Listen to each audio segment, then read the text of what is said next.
speaker is Rahul Ranjan. Rahul is the co-founder and the CEO of Canvia. He created the Canvia platform product brand from conception to leadership position. Canvia is the leading digital art canvas that is used for displaying fine art, NFT, and photography. Rahul will be presenting smart homes and the digital art revolution. Take it away. First, this is Rahul. Thanks a lot for inviting me to the conference. And let me try to share my screen here. Rahul. I am founder of Canvia digital platform and Canvas. And today I'm going to focus on impact on smart homes and how digital art has um, evolved over a period of time. So all of you may have heard about NFTs, the crazy, I think NFT, I think on Wall Street and every other newspaper. The first picture that I have over there on the top left-hand side was sold at $69 million. That kind of sparked the buzz around NFTs. Um, we will kind of talk about all things digital art and then also where we are heading to in digital art segment overall or as an industry, right? What is digital art? Let's just first talk about it and then how it has evolved over a period of time, and think that would be more interesting for us to understand first, and then we'll go forward with the nuances of this industry and how it's shaping up, right? So the way to kind of look at digital art is either you use the digital tools or technologies to create one, or you're using the technology to present them. That's probably the best way to look at digital art overall. And it all started from kind of how did we transition from physical pieces of art that we normally see to digital pieces? I think it started first from scanning to high-res photography. So you have a physical piece, you take the high-res images, and then that becomes your digital image. And this is very prominent in most of the leading museums, and they have opened it also like Getty or other museums. You go and you find it. The next step in this journey is to kind of create the art on computer, iPad, with the help of some software. There are many leading software like Corel that you can use to create image or videos, whatever form or genre you want to create.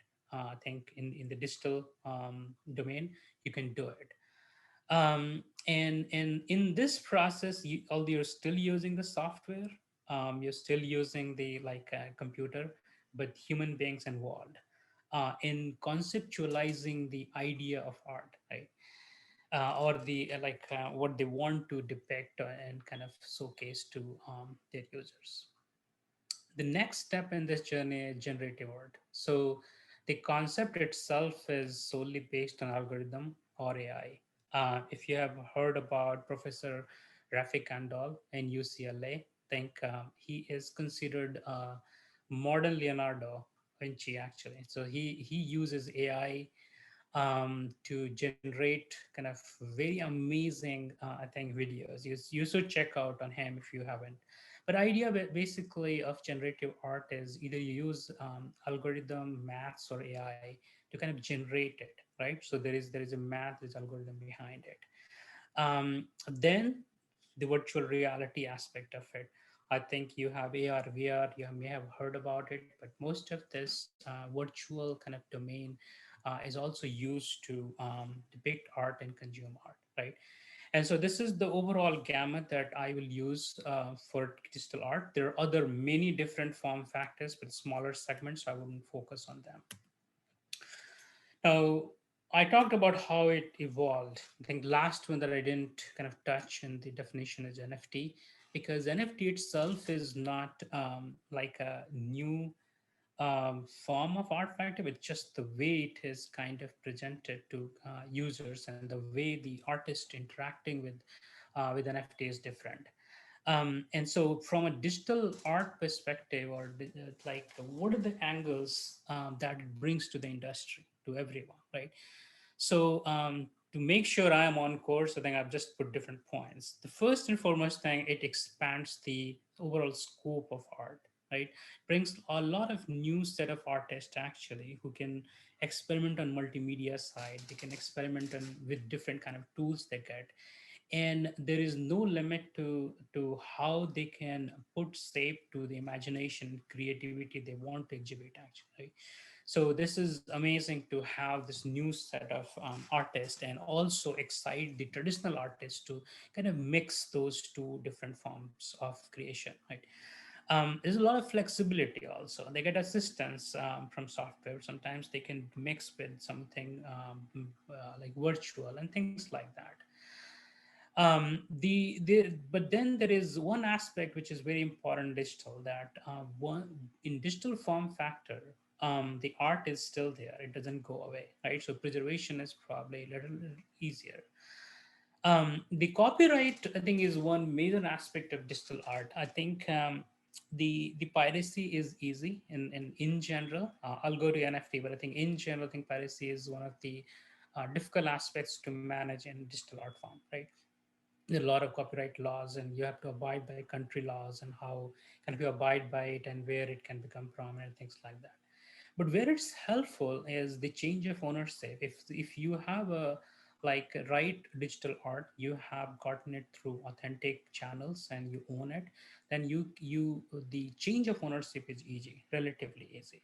And in NFT, it's even more, I guess, based on the ledgers. So it's very easy to kind of go through that process, and without losing the kind of ownership, sorry, the copyright to the third party or in general open market, right?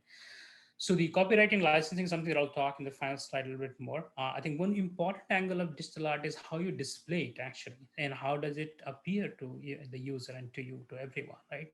The other two angles associated are the aspect ratio and size. Because this art, the digital art is made on one computer, like fixed size. I think managing the aspect ratio is one aspect when you are displaying it on a physical form factor, like if it is 16:9, you're displaying in 4:3, or it's a 4:3 and you're displaying on a TV which is 16:9, or like any other, like even our canvases that we make, I think we have a fixed ratio. So the overcoming all this appearance, aspect ratio, and sizes, so is a technological challenge, but all being done, and so that people can enjoy digital art.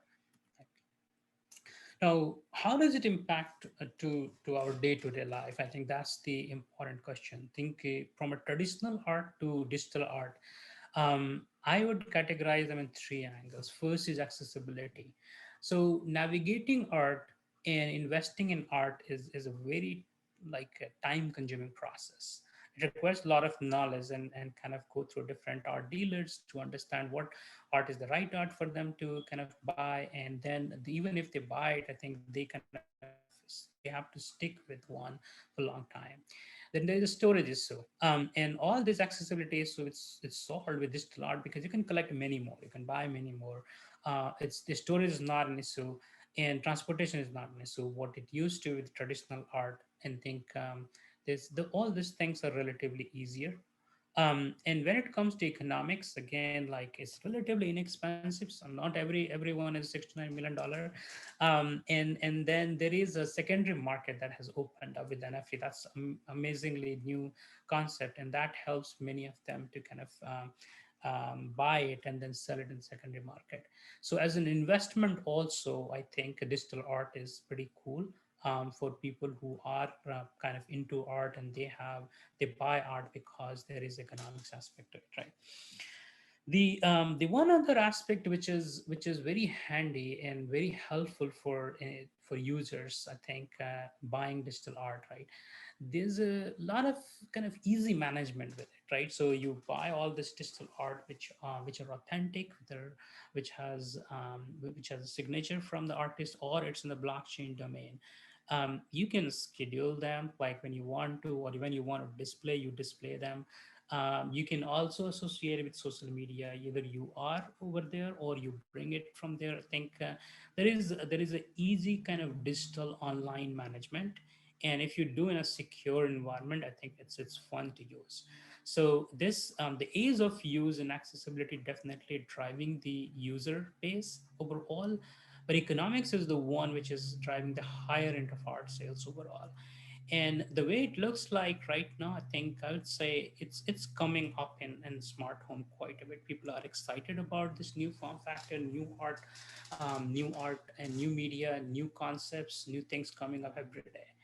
So this is definitely exciting for I would say this digital art concept has been there, but the current like last 2 3 years, we have seen the revolution where it has started going up quite a bit, and adoption in day to day kind of users and consumers, I think, going up quite a bit actually. Finally, I'll stay on this slide on what where are we heading, right, from digital art industry perspective. So in digital art, I think scarcity and authenticity is important. This was important even in traditional art, but more so in the new kind of genre and new digital art form, overall form factor. This will remain important. This decides the value of art. This decides the creativity and kind of how the acceptance is there in the market.